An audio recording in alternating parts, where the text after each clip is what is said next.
দাঁড়াও মাম্মা দাঁড়াও, এই যে এই যে এই যে এই যে দেখি কোনটা, এটাতে আছে নাকি? ও এটা তো খাই নাই, এটাও স্বাদ নাই।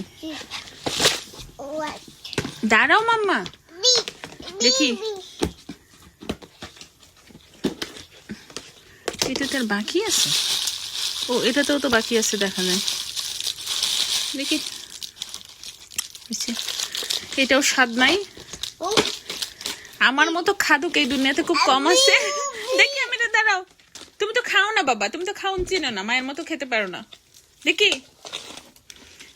এটাও স্বাদ নাই, এই বক্সের গুলাও স্বাদ নাই, তাই এইগুলা খাই না। এইটাও তেমন একটা স্বাদ নাই, অর্ধেক খেয়ে রেখে দিছি। স্বাদ হচ্ছে এই যে এই লাল বক্সের গুলা, এইগুলা খুব স্বাদ। এগুলো অবশ্য এক্সট্রা আরেকটা কোয়ালিটি। তো আমার মতো খাদুক কেউ আছে কিনা জানি না, বিশ্ব খাদুক, তাও আবার সুইট লাভার। কি মাম্মা কি করে তুমি? ঠুক্কু না, তুমি তো এগুলা খাইতেই পারো নাই, মায়ের মতো খাদুক হয়েও না।